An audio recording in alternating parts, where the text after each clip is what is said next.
Good morning class 6 students. आज हम शब्द रूप के बारे में पढ़ेंगे। शब्द रूप क्या होते हैं? जब हम किसी भी संज्ञा शब्द को अलग अलग रूप में पढ़ते हैं, उसका तीनों वचन में प्रयोग करते हैं, तो वो शब्द रूप कहलाते हैं। जैसे बालक शब्द, एक बालक है तो हम उसके लिए एक वचन का प्रयोग करते हैं, दो बालक हैं तो उसके लिए हम द्विवचन का प्रयोग करते हैं, और अनेक बालक हैं तो उसके लिए हम बहुवचन का प्रयोग करते हैं।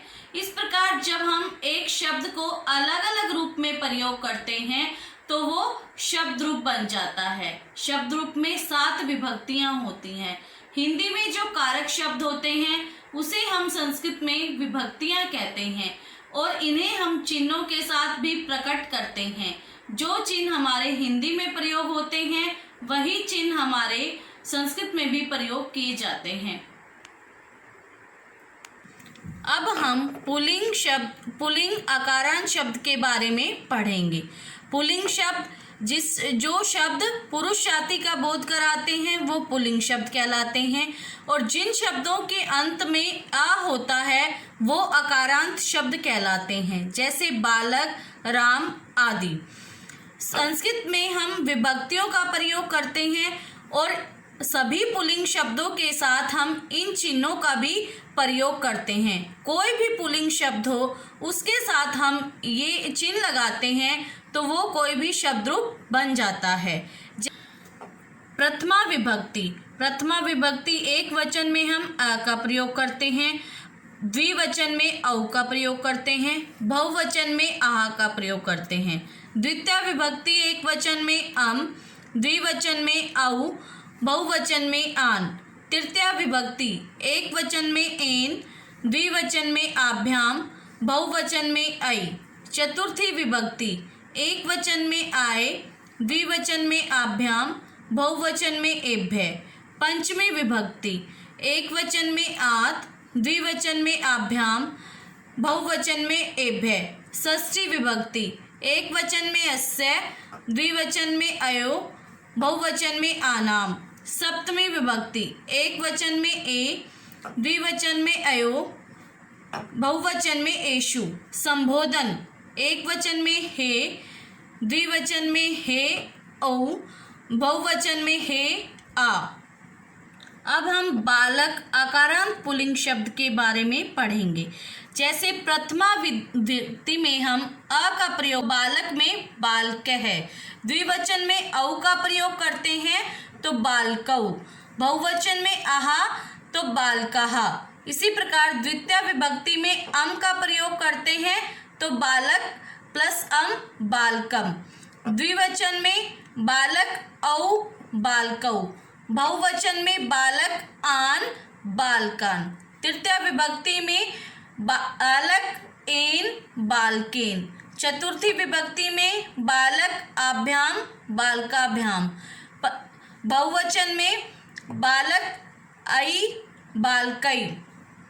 चतुर्थी विभक्ति एक वचन आए बालकाय, द्विवचन आभ्याम बालकाभ्याम, बहुवचन एभ्य बालकेभ्य। पंचमी विभक्ति एक वचन आत बालकात, द्विवचन आभ्याम बालकाभ्याम, बहुवचन एभ्य बालकेभ्य। षष्ठी विभक्ति एक वचन अस्य बालकस्य, द्विवचन अयो बालक्यो, बहुवचन आनाम बालकानाम। सप्तमी विभक्ति एक वचन ए बालके, द्विवचन अयो बालक्यो, बहुवचन एषु बालकेषु। संबोधन एक वचन हे बालक, द्विवचन में हे बालकौ, बहुवचन में हे बालका। इसी प्रकार सभी पुल्लिंग शब्दों में हम इन चिन्हों का प्रयोग करते हैं। अब हम आकारांत नपुंसकलिंग शब्द के बारे में पढ़ेंगे। नपुंसकलिंग शब्द जो ना स्त्रीलिंग होते हैं और ना ही पुल्लिंग होते हैं। आकारांत नपुंसकलिंग के शब्दों में प्रथमा विभक्ति एवं द्वितीय विभक्ति का चिन्ह एक जैसा होगा। शेष तृतीय विभक्ति से सप्तमी विभक्ति तक आकारांत पुल्लिंग जैसे रूप चलेगा। प्रथमा विभक्ति एक वचन अम, द्विवचन ए, बहुवचन आनी। द्वितीय विभक्ति एक वचन अम, द्विवचन ए, बहुवचन आनी। तृतीया विभक्ति एक वचन एन, द्विवचन आभ्याम, बहुवचन ऐ। चतुर्थी विभक्ति एक वचन आय, द्विवचन आभ्याम, बहुवचन एभ्य।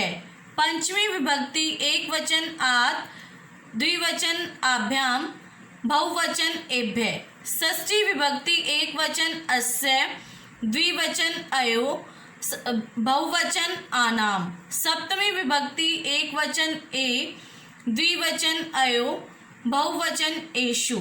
संबोधन एक वचन हे, द्विवचन हे ए, बहुवचन हे आनी। अब हम फल अकारांत नपुंसकलिंग शब्द के बारे में पढ़ेंगे। प्रथमा विभक्ति एक वचन में अम फलम, द्विवचन में ए फले, बहुवचन में आनी फलानी। इसी प्रकार द्वितीया विभक्ति एक वचन में अम फलम, द्विवचन में ए फले, बहुवचन में आनी फलानी। तृतीया विभक्ति एक वचन एन फलेन, द्विवचन आभ्याम फलाभ्याम, बहुवचन ऐ फलै। चतुर्थी विभक्ति एक वचन आए फलाए, द्विवचन आभ्याम फलाभ्याम, बहुवचन एभ्य फलेभ्य। पंचमी विभक्ति एक वचन आत फलात, द्विवचन आभ्याम फलाभ्याम, बहुवचन एभ्य फलेभ्य। षष्ठी विभक्ति एक वचन अस्य फलस्य, द्विवचन अयो फल्यो, बहुवचन आनाम फलानाम।